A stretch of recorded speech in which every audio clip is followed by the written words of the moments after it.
மொழியின் சிறப்புகளை பற்றி விவாதிக்க வருகிறார் மாணவி காவ்யா.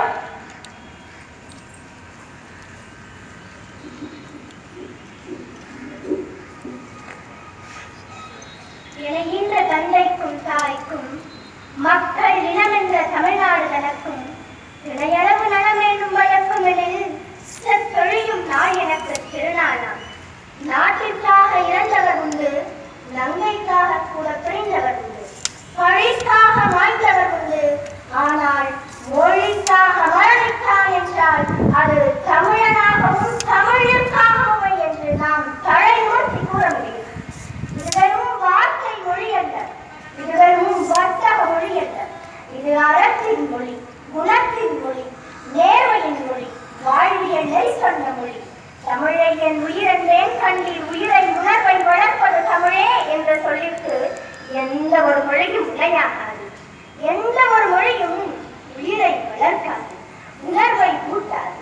என் மொழியாம் செம்மொழி உயிருக்கு உணர்வூட்டும், உடலுக்கு உறவேற்றும். வீரம், மானம், காதல் என்பதை கருவிலிருந்து வளர்க்கும் மொழி.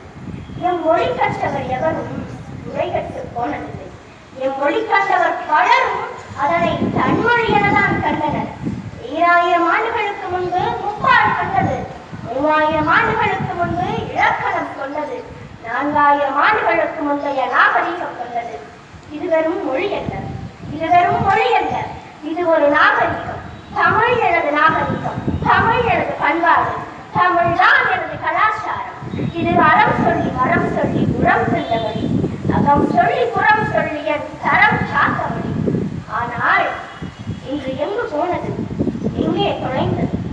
மறந்து போனதா அல்ல இறந்து போனதா? இன்று அகிலம் வாழும் மொழிக்கெல்லாம் அரிச்சுவடி தெரியாத காலத்தில் எம் மொழிக்கு இலக்கணம் கண்டு இலக்கியம் தந்த என் புலவங்கே. ஆங்கிலம் தான் சிறந்தது, ஆங்கில கல்விதான் உயர்ந்தது என்று தமிழன் ஏற்றுக்கொண்டாலும் அந்த புள்ளியில் தொலைந்தது நம் அடையாளம். அத்தியாவசியம் கருதி எந்த மொழியை வேண்டுமானாலும் நாம் கற்றுக்கொள்ளலாம். ஆனால் அத்தியாவசியமே இல்லாமல் ஹிந்தியையும் சமஸ்கிருதத்தையும் கற்றுக்கொண்டிருக்கிறோம். இந்த சமஸ்கிருதமயமாக்கல் என்னும் சொல்லை 1956ஆம் ஆண்டு எம்.ஐ. ஸ்ரீனிவாஸ் என்பவர் தான் தன்னுடைய ஆய்வில் முதலாக பயன்படுத்தியிருக்கிறார். சமஸ்கிருதமயமாக்கல் என்னும் முந்தைய வழக்கிற்கான மாற்று பெயர்தான் ஆரியமயமாக்கல். இந்திய துணைக்கண்டத்தின் பண்பாட்டை ஆரிய இனத்திற்குரிய பண்பாடாக மாற்றி இருக்கிறார்கள் ஆரியர்கள். இதில் மிகவும் குறிப்பிடத்தக்கதாக தமிழின மக்களின் பண்பாட்டு அடையாளங்களை மறைத்து ஒழித்து அழிக்கப்பட வேண்டும் என்பதற்கான முயற்சிதான் ஆரியமயமாக்கல்.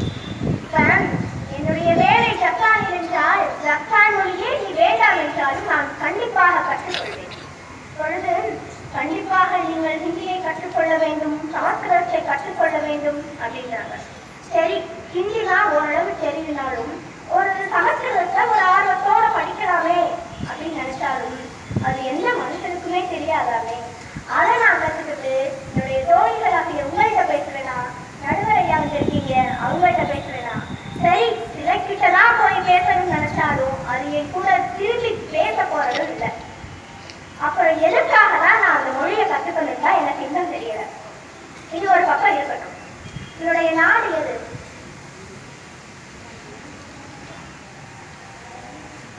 இந்தியா.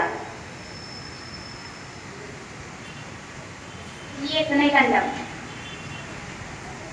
நான் கேட்டதோ ஒரே ஒரு வினாதான், ஆனால் விடைகளோ பல விடைகள் வந்தது. இதுதான் இன்னைக்கு இருக்கிற நிதர்சனம். சரி பரவாயில்ல, இதைத்தான் தொல்காப்பியர் சொல்றாரு, செப்பும் வினாவும் வளா அப்படின்னா கேள்வியும் பதிலும் குழப்பமில்லாமல் இருக்க வேண்டும். இதற்கு மிக சிறந்த உதாரணமாதான் உமது நாடு என்னவென்று கேட்டால் குழப்பமின்றி தமிழ்நாடு என்று கூறியிருக்கிறார் தொல்காப்பியர். 5000 ஆண்டுகளுக்கு முன்பே என் பாட்டன் தொல்காப்பியன் ஒரு நாடு என்னவென்று கேட்டால் தமிழ்நாடு என்று கூறியிருக்கிறார். ஆனால் நாமோ இன்று ஒரு நாடு என்னவென்று கேட்டால் இந்தியா என்கிறோம். ஆம் தோழிகளே, இனிமேலாவது என்னுடைய நாடு என்னவென்று கேட்டால் தமிழ்நாடு என தலைநிமிர்ந்து கூறுங்கள். வந்தாரை வாழ வைப்பதும் நம் தமிழினமே, வாழ வைத்து வளர வைப்பதும் நம் தமிழினமே, வளர வைத்து வாழ்த்துவதும் நம் தமிழினமே.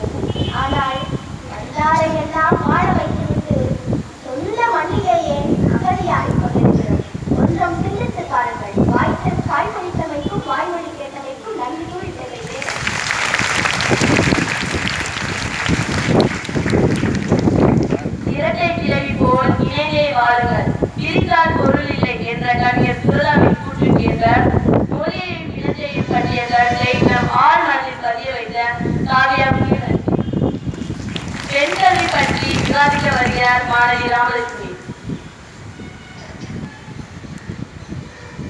மாவுண்டு மணியுண்டு மாவுண்டு தேனுண்டு கோவுண்டு புலியுண்டு புலிகாக்கும் கொடையுண்டு பாலுண்ட போதே பகுத்துண்ட தமிழுண்டு சமதர்ம தோற்றம் உண்டு என்றே கண்ணதாசனால் புகழ்ந்து பாடப்பட்ட மதுரை மாநகரில் இருந்து பேசும் இந்த மதுரை தமிழச்சியின் கனிவான வணக்கங்கள். இங்க அமர்ந்திருக்க பெண்கள் எல்லாமே உங்களுடைய வடிவை என்னன்னு தெரிஞ்சுக்கணும் நான் விரும்புறேன். மங்கையராய் பிறப்பதற்கே நம் மாதவம் செய்திடல் வேண்டுமம்மா என்கிறார் கவிமணி தேசிய விநாயகம் பிள்ளை. ஏற்றையும் பெண்கள் தொழுவதற்கு இருந்து எண்ணி இருந்தவர் மறைந்துவிட்டார். வீட்டுக்குள்ளே என்னை கூட்டிலை போல் என்ற விந்தை மனிதர் தலை கவிழ்ந்தார். 8 மருவியில் ஆணுக்கிங்கே என் இறை பிள்ளைக்கான் ஆணும் பெண்ணும் இழந்து கொண்டால் அறிவில் ஓங்கி பையம் கிடைக்கும். இதெல்லாம் நீங்க கேட்டு உள்வாங்கி கொண்டிருக்கீங்க. உனக்கு தெரியுமா உங்களுக்கு திருவள்ளுவர் அறத்துப்பாங்க பெண்ணில் பெருந்தவன் யாவுல ஒரு வினாவை எழுப்பி பொறுப்பால பெண்ணே பெருமை உழைத்தன் வளர சொல்லி காமத்துப்பால பெண்ணில் பெருந்தக்கவியில் பெண்ணை விட பெருமையானது இந்த உலகத்துல எதுவுமே இல்லைன்னு சொல்லி அழகா முடிச்சிட்டாங்க. இந்த திறமைக்கெல்லாம் சொந்தக்காரர்கள் நீங்கதான். கல்வியினுடைய முழுமையான பொருள் என்னன்னே தெரியாம நம்ம படிச்சுட்டுக்கோங்க. மன்னரும் மாசர கற்றோரும் சீர்தூக்கின் மன்னரின் கற்றோர் சிறப்புடையோர் மன்னருக்கு தன் தேசமெல்லாம் சிறப்பில்லை கற்றோருக்கு சென்ற இடமெல்லாம் சிறப்பு. ஒரு மன்னராக இருந்தால் கூட அவருக்கு கிடைக்கிற மரியாதையை விட படிச்சவங்களுக்கு கிடைக்கிற மரியாதை அதிகங்க. எல்லா நலமும் ஈதிரும் கல்வி இல்லா வீதி இருந்த விடுங்க. படிப்பில்லா நிறைந்த குடிச்ச நம்ம நரவில் துடிப்பில்லா நிறைந்த சுடுகாடிங்க. அறிவே கல்வியாம். அறிவு இல்லைன்னா ஒரு குடும்பமே நெறிக்காமல் நின்றபடி விடுமா. இன்னைக்கு வேலைக்கு போய் சம்பாதிக்கிறவங்களால மட்டும் இல்ல படிக்கிற கல்வி கூட ஆரம்பத்துல கஷ்டமா தான் இருக்கு. ஏன் தெரியுமா படிக்கணும்? எப்படி பிறப்பினும் யாவை ஆயினும் அக்குடிகள் கற்றோரே மேல் வருக என்பர். நீ படிச்சதான் உடைய மேலைக்கு வாங்க கூப்பிடுவாங்க. கஷ்டமா தான் இருக்கும். மூத்தோர் சொல்லும் முன்னேறி கணிக்கும் முன்னே கசக்கும் பின்னே இனிக்கும். 2 வார்த்தையில சொல்லிடுங்க. ஒருத்தர் படிக்கும் போது நெல்லிக்காவை கச்சா எப்படி கசக்குமோ அது மாதிரி கசப்பாதான் இருக்கும். ஆனா சாப்பிட்டு குடிச்சு தண்ணியை குடிக்கிறப்ப எப்படி இனிப்பா இருக்குமோ அது போல அந்த கல்வி அவன் வாழ்க்கை முழுவதும் இன்பத்தை கொடுக்கும். ஆனா சிற்றின்பத்தை இருக்கிறதோ சிறிது நேரத்திற்கு இன்பத்தை கொடுக்கும், வாழ்க்கை முழுவதும் துன்பத்தை கொடுக்கும். பிளேட்டோவின் மாணவன் அரிஸ்டாட்டிலின் மாணவன் கிரேக் அலெக்சாண்டர். அவர்கிட்ட போய் கேட்டாங்க, இந்த உலகத்தை நீங்க எப்படியா ஜெயிச்ச? அதுக்கு அவர் சொன்னாரு, நான் இந்த உலகத்திற்கு வருவதற்கு காரணம் என் பெற்றோர்கள், இந்த உலகம் என் கையில் வருவதற்கு காரணம் என் ஆசிரியர் அரிஸ்டாட்டில். நீங்க பெரிய பெரிய முயற்சிகளில் ஈடுபடும் போது இந்த உலகம் உங்களை பார்த்து தீ முயற்சின்னு சொல்லும். அதே வெற்றி பெற்ற பிறகு அதே உலகம் உங்களை பார்த்து விடாமுயற்சின்னு சொல்லும். வெற்றிக்கு முன்வருகிற தயக்கமும் வெற்றிக்கு பின்வருகிற மயக்கமும் ஒரு மனிதனின் வாழ்வை அழித்துவிடும். மாணவிகளே, வெற்றிக்கு முன்பு அமைதியாயிருங்கள், வெற்றி பெற்ற பிறகு அடக்கமாயிருங்கள் என்று கூறி வாய்வளித்தமைக்கு நன்றி கூறி வருகிறேன். கொல்லன் தெருவிலேயே குண்டூசியில் கறி சிறப்புதார் என்று தன் கருத்தை முன்வைத்த மாணவி ராமலட்சுமிக்கு வாழ்த்துக்கள். அடுத்தபடியாக நம் முன்னோர்கள் அன்றைய காலத்தில் நீரை எவ்வாறு சேமித்தனர் என்பதை பற்றி தன் கருத்தை முன்வைக்க வருகிறார் மாணவி சூரியலட்சுமி.